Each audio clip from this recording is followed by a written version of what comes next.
This podcast represents the opinions of the hosts of the Laugh Cry Club and guests on the show. The content here should not be taken as medical advice and is for informational purposes only. And because each person is so unique, please consult your healthcare professional for any medical questions.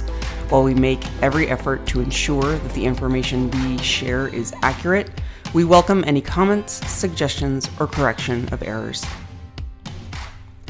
Welcome back, everybody, to the Laugh Cry Club. I'm Joy. I'm Rebecca. I am Chelsea. I'm back. And if you are an imperfect human who laughs and cries, then this podcast is for you and a friend and a loved one and anybody who you would like to nominate to be in this club. Welcome. Welcome. And I just want to cry hearing you do your intro because I've missed you. We've missed you so much, Chelsea, and we're so happy that you're back. And we've sent you virtual hugs every time we do the episode. We're like, we love Chelsea. We love Chelsea. We love Chelsea. I love you all so much. Our Laugh Cry Club members, I was waiting on this link this morning and I told Rebecca and Joy, I felt like a little kid waiting for like my play date friends to show up. Like, when are they going to show up? Like, I was just really excited. I haven't felt happy like this, I think, in a minute. So thank you.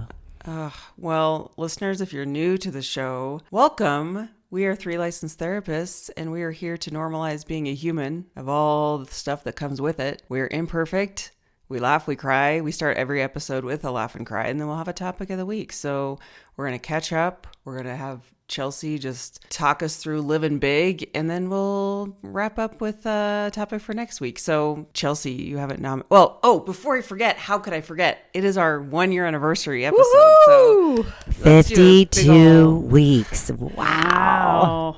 Let's do a big round of applause, everybody. And last week, Rebecca and I were like, if you want to give us an anniversary present, please leave a rating and review. That is your present to us. If you have not done that and you're a listener, that helps us tremendously. And you can also just share it with a friend. So that would be great as well. That would be so wonderful. That'd be a great gift. I want to hear about who you share it with.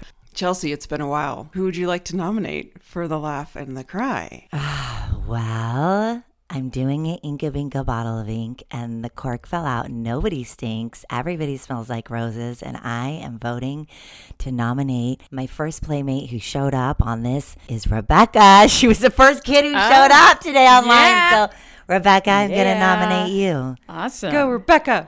You know, I like to show up early, so it's probably due to my anxiety. This is a actual laugh cry combo moment. Are you ready for this? Lay it on us. I was riding my bike on Sunday, and I came to this point where I was on the sidewalk, and I want to say I was on a road bike, so I was clipped in, right? And I am not the best at clipping out quickly. And the sidewalk came to a T, and I want to say I was not going fast because I know some people that are anti-cyclists are like, oh, you shouldn't be riding on the sidewalk, but I have to ride on this path to get to where I was going. I wasn't going fast, and I had to make this turn. And I saw this family, this mom running, and a toddler on the loose, and a dad with a baby strapped to him, and a dog on the loose. So things like are super dangerous. Dogs off leash are really dangerous when you're on a bicycle anyway, because I don't want to run them over, right? Oh, yeah. This sounds like a video game. And kids are often on the loose. Yeah, kids. Wait, so question. Did the dog and the kid belong to the guy? Yeah, they all belong together. Oh, so his whole family's on the loose. Yeah, the whole family. Except for the baby that's strapped to him. Okay. And he is in La La Land. Like, just strolling, looking around. No concern. And I'm like, oh God, I don't want to hit this kid. I don't want to hit the dog. And he is not paying attention. I don't want to take him out with this kid. And so instead of living big and taking up space, I went small and decided, I'm going to try to not hurt anybody. And so I decided to make this maneuver that did not work out very effective. I fell off my bike and hit the concrete, and now I have this scrape on my knee. So I'm walking around, I look like a 10-year-old kid that's been in a skateboarding or bicycling accident, because I have this like big old scrape on my knee, and it looks gross. And I'm like a 50-year-old person. Yeah, you texted me a photo of it. Yeah. And I was like, so it wasn't funny at the time. And and he was like, oh, my bad. I'm like thinking, yeah, it's your bad. I just, I think when I fell, I yelled, fuck really loud. And I was like, oh, well, I guess your kids are hearing this bad word because this is you, man. And the funny part about this is somebody I've talked about from my past. This was Onion Man. He lives in the neighborhood. Wait a second. Gym guy who makes you want to throw up because he smells like onions and he also irritates you? Yeah. Oh. How the tables have turned. Onion Man made me have an accident on my bicycle. Anyway, I was just like... I hope Onion Man listens one day. Did you get a whiff of onions? Honestly, no, he didn't smell like onions. Maybe because he was just really wasn't sweating. I don't know. But that's my laugh cry moment. Because, it kind of hurt in the moment. And it's not fun when you fall off your bike and your feet are strapped in. So it's full on the ground. And are you okay? Yeah, hilarious to have the recognizing. Onion Man. Are you kidding me? This guy. Yeah, this guy. This guy. So yeah, I'm okay. I just have a scrape on my knee. But that is my laugh cry combo. Let's see. I'm going to pass it over to Chelsea. I'm taking a breath. You guys, my cries are relentless. The only way I can describe grief is it's like walking through grenades in a war and you think you know where the grenades are, and then all of a sudden one explodes and you're in this shock state of wanting to survive, wondering how the fuck anybody goes through grief. And I, we're therapists, so we know this. I specialize in grief. I've had grief in my life. This has taken my breath away. So my cry, this is like an example how things come up. My cry this week was a few days ago. I actually was talking to Rebecca. So I was having a hard day. I hate to say I have a hard day because I like to only have hard moments, but this was like somebody said something to me. They made an assumption about how I felt. It really triggered me because it wasn't how I felt. Then I felt more isolated. I felt more alone. And then I kept trying to course correct. So because of that, then I was like, I'll take Charlie, our daughter, to lunch and that'll make me feel better. And it did a little bit. And then I saw a blood drive happening, one of those blood drive buses. And I was like, perfect. When your life sucks, be of service to somebody else. And we all know that my husband going through cancer had plasma given to him and blood given to him, and they give you platelets for cancer. And so I was like, perfect, I'll go be of service. So I felt really good about it. Rebecca and I had a phone date, and I even had to skip our phone date because I was like, I need to do this. So I've never given platelets before. They told me, it's plan a couple hours, whatever. So I'm like, okay, great. So go through all the stuff. I've given blood multiple times in my life. So the first time they stick my arm, my vein balloons up. So they kind of blew it out. It was like, okay, well, we can't use that arm. I was like, all right, that's fine. So they go to use the other one. And I guess with platelets, they kind of take the blood and then clean. I don't know. There's a process. And it goes on and on and on. But they said the first time it pushes back the blood, we need to keep an eye. They're like, we're going to keep a close eye on you. And I'm like, for what? And they're like, if your arm feels like it's burning, and they gave me all this checklist. And I'm like, I'll be fine, whatever. So my arm starts burning. And there's pain shooting down. And I'm like, okay, well, it's shooting down my arm. He's like, were we stucky with the needle? I'm like, no, I don't feel anything with that. It's like, but my whole hand is going numb. And he was like, okay. And then I was like, okay, but then it stopped. And I was like, well, it doesn't hurt. Can I just do this? And he's like, no. Okay. So then this is where grief comes up. He's like, we can't, you're having an adverse reaction. We have to, so they take the needle out. And I'm like, I really wanted to donate my platelets and my blood. And I'm like, can you at least use the blood? And he was like, no. And I start bawling. And I'm like, my husband died. I want to give back. This is really important to me. I don't care if it hurts. And I'm sobbing in this bus, Everybody's like looking at me. I'm hysterical. And the guy's like, well, you can still have the $40 gift card. Like, I guess you get $40. And then I start crying even more. And I'm like, I don't want a gift card. I'm trying to give back and be of service. He's like, well, do you want a t-shirt? I'm like, I don't want anything. I want to give my platelets and my blood. And I'm sobbing. And he's just like, you're like, I don't want more. No, I want nothing. I want to give. Yes, I want nothing. So I'm sobbing. They're now all three, the people who work there are all standing around me. They're like, you can come back. And I'm like, when can I come back? Like hysterical. And they're like, you can come back in 2 months. I was like, 2 months is too long. So then I'm hysterical. Then they're trying to give me snacks. I mean, I don't know if they're like, maybe this chick's like has low iron or something. I don't know. Like, take a snack. Give her a cookie. Yeah, I walk out and I just could not stop crying. And that's a weird, like, that's a way that grief hijacks. And so it was like the grenade. It was like, I am going and I'm doing this thing and I'm prepared. And then you're just never prepared. So I sobbed and sobbed and sobbed. And then this is the first time I've talked about it without sobbing. I talked about it with my buddy last night. And that is my laugh. So my laugh was just context. I've been trying to say yes. I've been saying yes. So Steve, my husband, he fought so hard for life. He never wanted us to stop living. During cancer, he would be like, I'll be your designated driver. And I'm like, I'm not going out. Like, I'm good. And he'd be like, you need to keep living. Like, I don't want anyone's life to stop. So last night, my buddy, Petey, one of my friends here who I love so much, he's been through a lot of grief himself. So he's like a very safe person for me. And he's my first friend here. So he was my cousin's best friend. I've been friends with him for 7 years. And of course, he's friends with Steve, all the things. So he has a jet ski and he's like, do you want to go out and watch sunset? And I'm like, yes, because that's what I'm doing. I'm like, yes.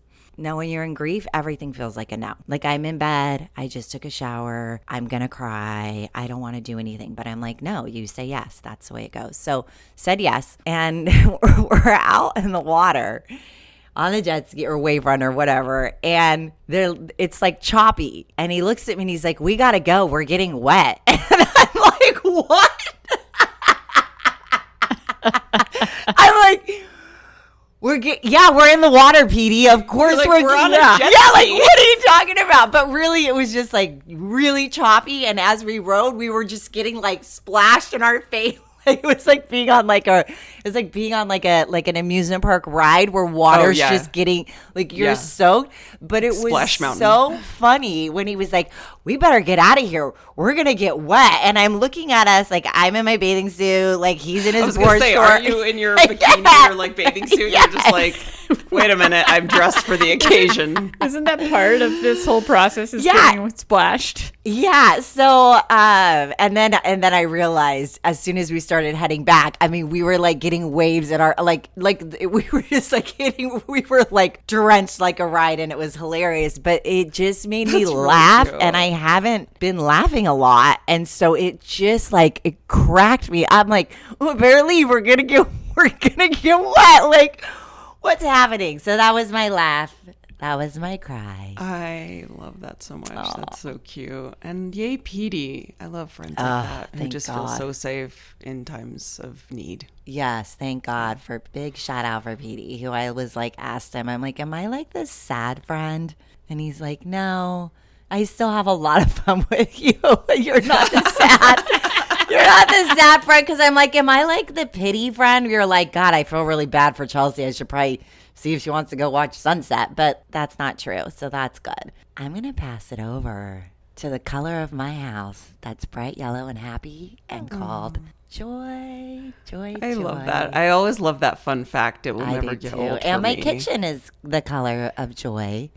Yeah. And Joy doesn't feel weird when she describes things as joyful, which I love even more. That's so good. You'd be so proud of me, Chelsea. I don't have it on today because it's too hot. I have like just a basic beige tank top on today because it's just hot. But I recently was inspired by dopamine dressing and I'm going to have to show you a couple pictures of the things that I bought. They're sweaters because they were on sale and I love a bargain. So I won't wear them until the fall. But one is like this huge oversized cardigan that's green, dark green and light green checkerboard all over it. And then another one is a huge, again, oversized. This website is like all about oversized, baggy, fun things. And it's this huge oversized sweater that's a big yin yang side. So half is black and half is white. Oh my And gosh, so I was like, this is going to be cute. so fun to wear. So I thought of you when I bought those things. So okay, my laugh and cry of the week is same theme as Rebecca. It is a laugh cry moment that I still can't get over it, of just how silly I am. So a few days ago, well, it's been a while since we've lived in this house, but when the landscaping was done, they put it all in, and there's like this warranty for a year. If something dies, they'll replace it. Okay. And so there was a dead tree in our yard, and we're like, oh, we should ask if we can replace this, yada, yada, yada. So all of a sudden we have someone show up at our door. They didn't plan it. It's like they didn't let us know. The builders didn't let us know. All of a sudden someone shows up at our door with a tree. And I was like, I didn't order this tree. And they're like, well, you have a dead tree in your yard. We can replace it. And I was like, okay, I guess we're replacing this tree. So they go in the backyard. They take the tree out where there's a baby bird's nest in this tree. And when they take the tree out, and I'm freaking out. Okay. I am freaking out. We take the nest, we have the little babies, and we put it in a tree next to this, dead tree that was in. So we had another tree to put it in, but I start panicking that the mom's not going to be able to find the babies. So once they were done with the new tree, I put the babies back in the new tree. Okay. And they're just so cute. They're hatched and they have some fur on them, but they're not ready to fly. Like they probably have a good couple weeks until they can fly the coop. I just make this my life mission. And I think it's just the state of the world of like, I can't have any more bad news happening. It is my life mission now to make sure these birds survive. So I put them in the tree. I keep watching to make sure the mom's coming by, and I see her coming by. So I'm like, okay, thank God she found her babies. And then the next morning, I realize that the place that I put them didn't have enough shade, and it has been really hot here. So I go out there, and these poor things are just like trying to get out of the nest because the sun was hitting it too hot. And I was like, oh no. So I gather them all up. They can't go far, but they're trying to climb out of the nest because the sun was hitting them.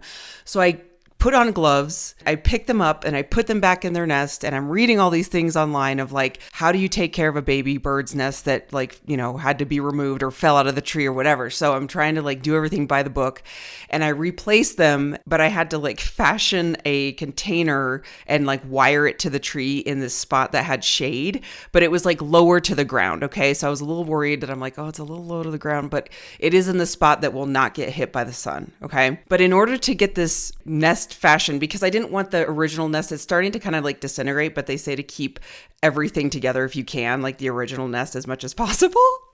So it's 90 degrees outside yesterday. And so the pine needles, my arms are just getting torn up by these pine needles because I'm going into the tree to anyway. So I get this bright idea. I'm like, okay, I got to put a jacket on, but because it's so hot, I don't put the jacket on normal. I just put my hands in the arms. So I'm wearing it backwards, essentially. It's just in the front of me. So I almost look like a jacket almost. Yeah. Or a surgeon who's just holding their hands out. You know what I mean? Waiting for someone to put gloves on them. Yep. So, and then I have gloves on, and so I'm outside, and I swear my neighbors are like, what? So I get everything done, and then I go inside to take a picture of myself because I'm like, oh, I'm posting this whole story on my other podcast social media because everyone wants to know what's happening with these birds. And so when I take this photo, and I'll post this on our social media as well, but when I take this photo, I suddenly realized that I look like a bird because I have these wingspan. My jacket has all of these colors on it, and the gloves are claws. And so I all of a sudden was like, oh my God, I look like a mama bird. I look like a crazy person dressed up like a bird trying to save these baby birds. So that is my laugh cry because I laughed so hard that I was like, I look like a bird, like a human dressed up as a bird. And then my cry was my heart is just, I check on them every other hour to see how they're doing. And I make sure the mom continues to check, to be there for them, to take care of them. So that is also my cry because I just my heart can't take it to see these little babies. And every time I would move them, you guys, they would open their little beak to get fed. And I was like, I'm not your mom. Okay, this story, first off, I've been leaning in The description of this story is, I can see all of it, which I love. And I feel Joy's like sweetheart. Do you? And I always say sweet, sweet Joy. Yeah. Yeah. God, it's Joy. You're so sweet and so good. I love all of it. I love the research. I love the makeshift. I was on. Yeah, I had to. I was in my wire at your house. Like, I mean, you know what I did? I took it from we have all these tools for hanging photos, and so I just went in my drawer for like the wire that you use to hang a picture. Okay, and I was like using that. I poked holes in a Tupperware container. You know, like this shallow little container to use as like to put their nest in. I was like on wildlife websites to like. I was like, do I need to take these babies somewhere to be rescued? And they were like, no, leave it there because their best chance of survival is if you leave it where they are. Oh, I mean, this has just been like my stomach hurts even as I'm talking about it because I just want this little patch of bird. And there's 4 of them. There's 4. Because it's the goodness, right? I mean, it's the goodness. It's the goodness. It's like the saving. They're just so innocent. Yeah. And like animals are just so innocent. And they were just living there. And the other thing is I had such guilt over removing their tree that I didn't know they were there. I mean, I should have known better, but we didn't even think about this. Like it is like nesting season. So we should have probably checked before. I'm going to call out that cognitive distortion right there. So distortion. One of the fun fact, guys, we haven't had that maybe. I don't know if you've had. No, we have not. Haven't? We missed your fun facts. We have no fun facts. Okay, so fun fact. Shoulda, coulda, woulda, ought to. Those are called cognitive distortions. And a cognitive distortion is a thinking error. So Joy and her helpless feeling of wanting to rescue these birds took on the cognitive distortion that you should have known. But what? Yeah, okay, bird expert. Come on. I know. There's no way. There's just no way. But, you know, you always have that hindsight. You would have known. That's true. You would have known. You wish you would have known. That's true. So we just corrected on the Laugh Cry Club. Thank you. A distorted thought. Yeah. And I now that I'm, because of that too, I'm like, I owe it to this family of birds to make it. So I'm going to do everything that I can and keep checking on them and hope your personal best. It's the coolest thing though. Nature is just so cool. And I think that's why we love nature. We're so connected to nature. It's so grounding because I've been watching this mom and it was really funny when I was putting like the makeshift nest together to make sure it was like secure in the tree. She was pissed. She was in this other tree, like yelling at me, like, get the fuck away from my babies. Like nature's so cool. Like they just know what to do. So what kind of bird is it? Just a house finch. Just a basic house finch, like really cute little. Yeah. It's got some red on its like big body. The mom does. It's amazing. Okay, so I will keep you all posted on how the baby birds are doing. But let's pivot to our topic of the week and brought this topic by Chelsea, who has experienced a lot in the past, few years, but especially losing Steve in the past couple months here of like grieving and processing. And you wanted to talk about living big. So where do you want to start, Chelsea? Yeah, so I want to start and I get so emotional, but I'm just going to be in that. So, you know, when Steve died, we really thought he was going to beat this. So he was cancer-free. And he died of infection, complications of surgery, and then everything just went wrong. You know, kidneys started shutting down. His lungs weren't working properly. I mean, it was every single thing you could possibly imagine could go wrong, kept going wrong. And the surgical team, they were in it with us. You know, when he decided to transition, and we told the team, they all stood around his bed and we held hands and we all cried together. His treatment team. And after he died, I didn't want to do anything. I mean, even going into the grocery store was a full panic attack. And I haven't had panic attacks in years. I mean, where you walk in and you can't breathe and run for your life, like ran for my fucking life to get in the car and like in a full blown panic attack. And so other than going to the beach and like, you know, maybe like a little random thing here and there, I was shutting down. I was 2 weeks into grief and I was like, I cannot go anywhere. I cannot be anywhere except for my house and the beach. I can't be around people. It was like, I described it as bleeding out energetically and I'm just dropping blood everywhere and you only have so much blood, right? So I shut it down. And then my sister called me. She had said to me, she said, we're in Europe for my niece's graduation. We really want you and the kids to come meet us in France. And I need to know by like 5:00 today. And it's in 2 days because it's so last minute, right? They were already in Europe. We would be like meeting up. And my answer was like, there's no way. There's no fucking way I could possibly, there's just no way.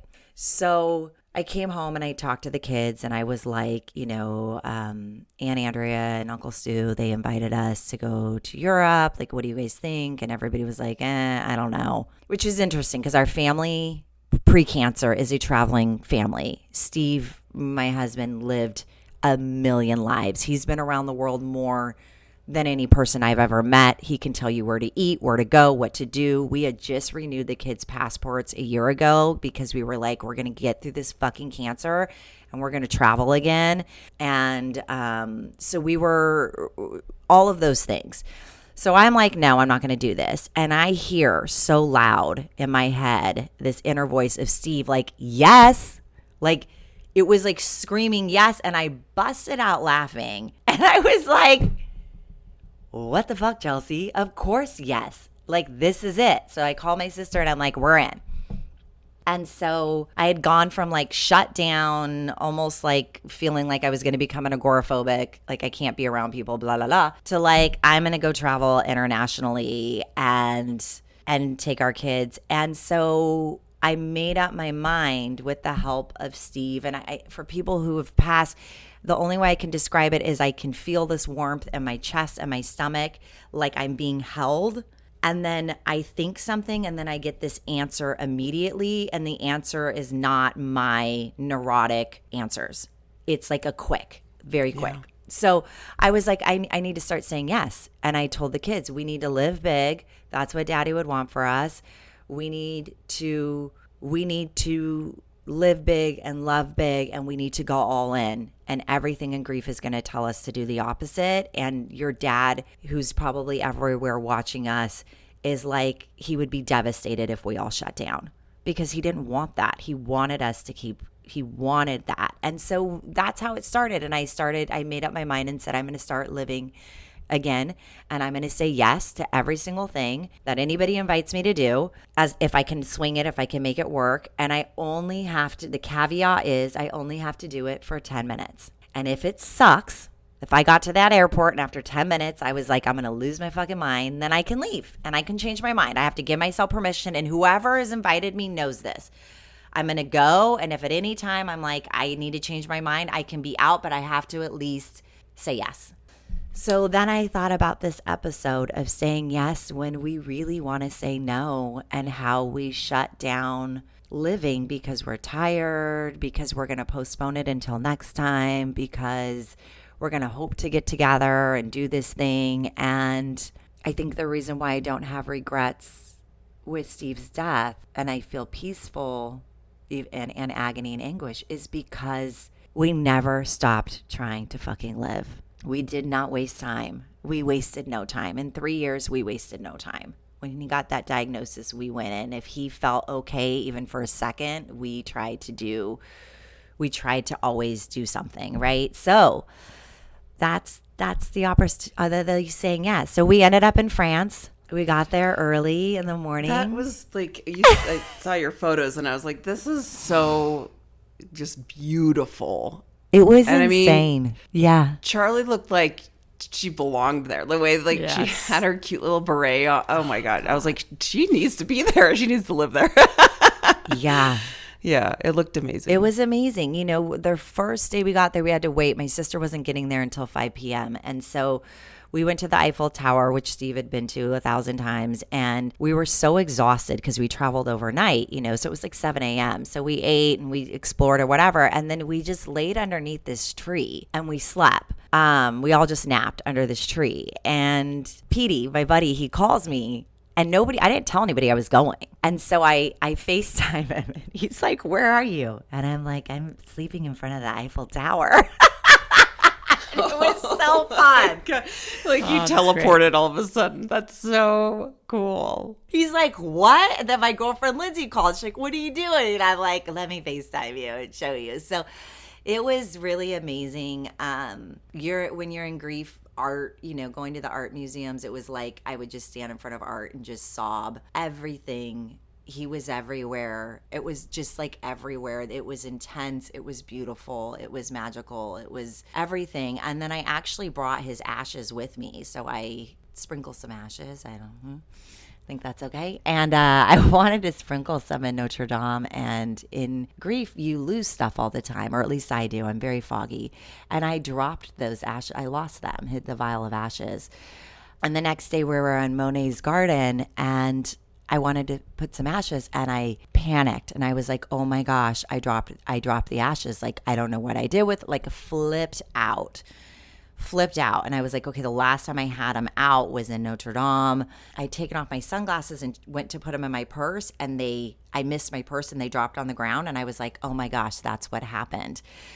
So I'd posted something on Facebook, and my mother-in-law says, I posted not about that, but not about his ashes, just about France. My mother-in-law posted a picture of Steve in Notre Dame when he was 16 years old, and said, "This is my most favorite memory of Steve. He loved Notre Dame," and that's where I'm like 98% sure that I dropped the whole thing of his ashes. It was like that was exactly where it needed to be. Yes. Yeah. Oh, I could go on and on. So living big, y'all. So when have you all had a time in your life where you really wanted to shut it down? Or even like as an adult now, where like, sometimes you get the fuck it's and you're like, I'm going to do this thing. Can I ask a question before we share? Because I really want to know more about like how it feels like Steve's spirit is so big, was so big. Like physically, he was a big man. Yeah. But I also want to know, like, because I never got to meet him, like how he just lived big in his daily life. Because I'm pretty sure that it wasn't like right after he received, I'm sure that was a driver. But like, how did he just, I don't know. I just kind of have this like imaginary idea of what his spirit was like. But can you just share something? Yeah. So Steve had the gift of mindfulness. He was present. He was right here. And so he had never had depression or anxiety until he got sick. He had never had any of that. He had no clue. When I would go through a depressive episode, he'd be like, "Yeah, get some sunshine. Let's go to the beach." And I'd be like, "This is so invalidating. What the fuck?" Yeah, Yeah, I would be like pissed. Just go outside. Yeah, I remember we owed like a fuck ton of money to the IRS once, and I was like going to throw up. And he was I remember like, that story where you. Yeah, and he was like, "Well, that's great. Shows how much money we made. We're crushing it." And I was like, "What? We like have to have a payment plan." Oh my god. Steve was born, and I don't know if he was. I don't say he was born. I don't know, but Miles is very similar to this. They are very present. They are very right here, and there's no ego. So that is the thing with Steve. Steve really loved everybody. In fact, I would say like you need to like be a little more preferential, because like I don't think your picker is great. Was he like too much into the randos? Like he not really. He was quiet. He was very calm, and he was very, very graceful. And he never lost that grace, like ever. He was always very, very graceful. And for how big he was in his industry, like there's not a lot of people who do that job. And you would have never known ever who Steve worked for. He would never tell a story. You'd have to get him drunk for him to tell a story. It didn't matter if you were somebody who was famous or a homeless person. You were treated the exact same. And the stories of other people were like, I was on tour. I was super intimidated by this guy. I knew who he was, and he always included me. I never felt like I wasn't part of the crew. I never felt like an outsider. And he mentored people. And if he liked you, he would work for you for less or for nothing. Like he's just like an old hippie, I guess, would be the way to describe him. When I spoke at his celebration, which was a true celebration. We had it at a brewery. It was wonderful. And then we went to the beach, like to the pass, and kayaks and boats, and we've like partied and it was great. But when I spoke, I said the most beautiful thing about him was that I never felt judged in my whole life. Like not once.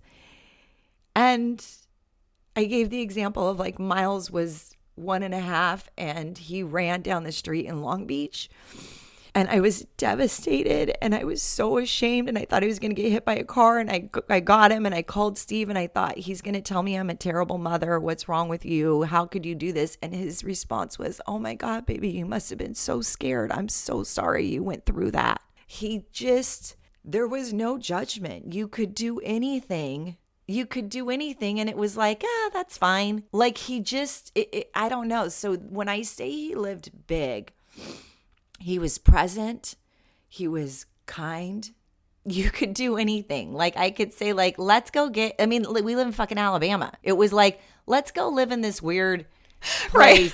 You know, it was like before that we had looked at Costa Rica. We looked at Hawaii. He was like, all right, great. Like he put a thing on, I think it was like Craigslist back then. Like we're looking for a 2-bedroom house, blah, blah, blah. Like I could say, let's go. We did this. Like I wanted to get this convertible. He's like, great, let's go buy it. We named it Miami Vice. We bought it. You know, Gosh, I love it. There was nothing that was off the table, and it made it really fun. It was fun. Steve was adventurous. It was like, let's get on our bikes. And he'd be like, let's stop at the liquor store. And we'd get like, a tall boy and a fucking brown bag and sit on the side of like a pizza parlor and eat like a piece of pizza and like drink a beer out of a can. And I'd be like, this is why I fell in love with you. Oh. So he was always that person who you could be like, let's go do that. Let's jump out of an airplane. Like, I don't want to do that, but he would do that. Like he would do anything. He never cared about money. Money made no difference to him. He was always, so there was never like where I would get anxious and like planning for the future. This may not be helpful tips for like being responsible and things like that, but he was very abundant. That was his thing. I can always work and make more money. I can always do this, but if we don't do this right now, we may not get to do it again. So let's do it now. Like Miles's birthday in Hawaii, he was like, let's take him on a helicopter ride. I'm like, are you fucking kidding me? He's like, we've got to do it. Schedule. Like that's how he lived.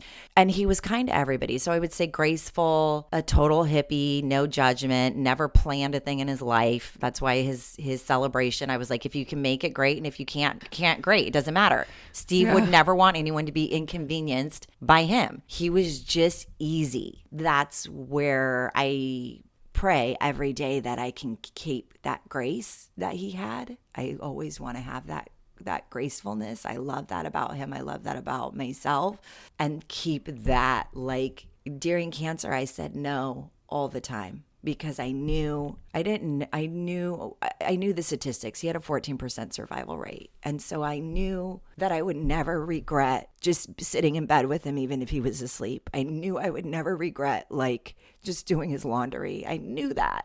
And so it was really easy to say no, because it was like, I'm never going to look back and be like, God, I wish I would have gone and gotten drunk at the bar. Like I knew that. And so I missed the adventure. I missed it tremendously. And it was really, really, really hard. But I loved the love that we got to have. And so in the simplicity when everything's stripped away, every single thing is stripped away. And so, yeah, that's where I am right now, is in grenades, in jumping off airplanes. Like I just feel all over the place. It's like everything is all over the place. And it's everywhere. And he reminds me, it's like that reminder of him is everywhere. So that's a little bit about him. And of course, he wasn't perfect. None of us are. Everybody has their fucked up shit. I think when you go through something like this, you just realize that like none of those things, you just like, those aren't the things that you hold on to. You hold on to all these other things. And so I don't want to idealize and romanticize that like I had this perfect person. He didn't have a perfect wife either, okay? Like we were disasters. So hard being perfect. Yeah, we were disasters. We were beautiful disasters, but we loved each other greatly, and we had those same values to love big, to be graceful, and to be grateful. and to try and have as much fucking fun as possible. And when he got sick, that love part, there was no barriers anymore, you know, and I always had a barrier. He always had a barrier. Neither of us were, we both had our own wounds and our own blocks. And so that was in a different type of adventure, I would say, was to like fully lean in. Well, it was like when we talked about attachment and you were talking about Steve's attachment style and your attachment style, and like we are completely opposite, and just how in moments like that where everything is stripped away and you just are like, all right, we're just going all in on this. And we went all in. None of the other stuff matters. And I remember you posted when he passed away, I can't remember, I think it was on Facebook, just like the sentiment was live big, drop the grudges, don't fight about the small things. Like just these reminders that we all can relate to. And no, it doesn't have to mean like you're in this like high state of awareness to get there. But when you're living like the daily life and you don't have this crisis in your face every day, you do forget that. What a gift that you had that really intense connected time together, as tragic and sad that he's not here. Also that beauty of like, you were just so acutely aware that at the end of the day, how amazing that love is. And you know, I just love it. Yeah, thank you. And you know, Joy and Rebecca wrote, it reminds me of is our podcast when we talked about like values. And I think that's what this is. It's living in your values, right? And so if your values are to let little shit go, because it doesn't fucking matter. Right. And I don't say let it go, meaning like you can't get pissed. Okay. I don't mean let it go like I can't cry. We're not talking about like, you can't get mad anymore. Everything has to be perfect. Like that's not real life. But also just like the little bit of like a pendulum of perspective. Yeah. But like how long do you want to stay in it? Right. Like how long do you want to stay in that thing before you pivot into whatever it is that your values are? And so if you think about what your values are, my right now is like just keep stay wide open, right? Like stay wide open, because that is the lesson you learned in this. So don't shut it down when everything in my body wants to close up and shut it down, right? The values to like connect with other people, that means saying yes, not waiting, right? Like, so there's those types of things that come up with our values. That was the lesson in cancer. That was the lesson in a terminal diagnosis, was you don't wait. You do it. You do the thing, because you don't know when you're not going to be able to do that thing again. So you don't postpone. You just keep. I remember asking Steve, like, what's your bucket list? And he was like, I have none. And I was like, well, really? He had none. He said, all I want is time with you and the kids. He said, my bucket list is to do as many things, spend as much time with you and the kids. I've done everything else. There's nothing else. It was all about what could he do with the kids. And now Miles has a bucket list that him and Steve had made of what they wanted to do together. And so like I'm going to UFC, you guys. That's awesome. You're going to throw down Coach Chelsea.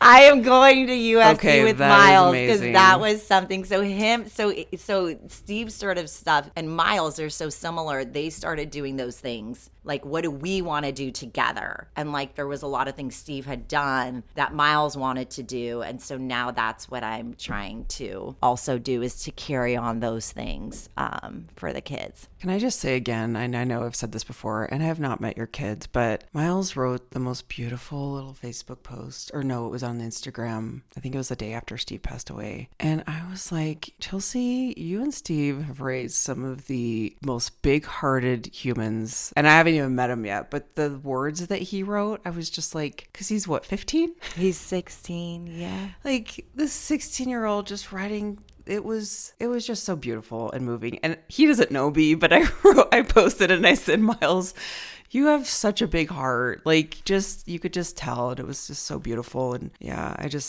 need to just say that again. He knows you.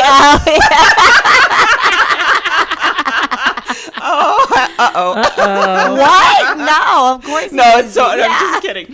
That's really he cute, listens though. to this podcast, Yeah. I'm sure. I'm Oh, yeah, sure 'cause- he's yeah, cutting 'cause it's clips. like cringe. Yeah, sharing yeah. them. This Gen X crew over here. This don't say Gen X. I No. know. He's the one that gave us feedback, right? Oh yeah, he gave me a lot of feedback. So funny. We love you, Miles. Well, the laughs and cries Oh, continue. Well, I think we should do a part 2 of Yeah. Living Big next week, since this is a big topic. And listeners, if you have examples of how you have been living big, and maybe you've had no's in your life, and how you just kind of made that decision to be like, hey, I need to do something different here, we'd love to hear it. Yeah, or even living, I would say, like brave, right? Because you don't, it's super uncomfortable. It is super uncomfortable to do things that you don't normally do, or to say yes when you feel like saying no. And listen, if it's a boundary, keep your boundaries, okay? I want to be very clear about it. If you have a boundary, like you need to be in bed at 8 o'clock because you're a better person because of it, great. But I'm saying, like, you know, with the living part, that is a big thing. And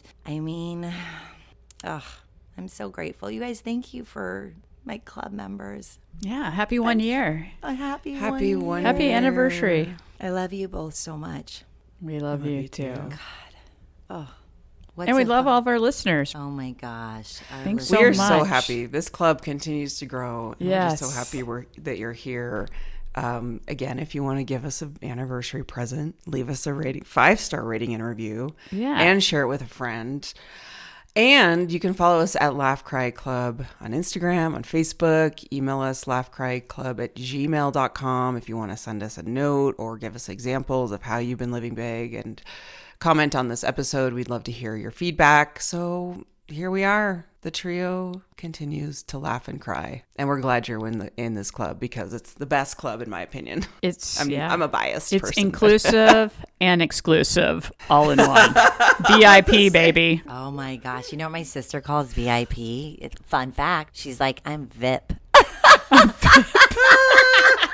All right, Chelsea sister, you're totally VIP. You are VIP. Okay, Y'all are I'll VIP. say also, tell your sister there's a Housewives episode where they called it VVIP. Very, very important person. Oh my gosh. So she's on the They're like, VVIP. the Housewives, of course, they're like so glamorous and fashioned. Yes. And they're like, I'm not just VIP, I'm VVIP. Nice. So she's VIP. All right, love you guys. We'll see you next week. Love y'all. Bye. Bye. Bye. That's life, baby.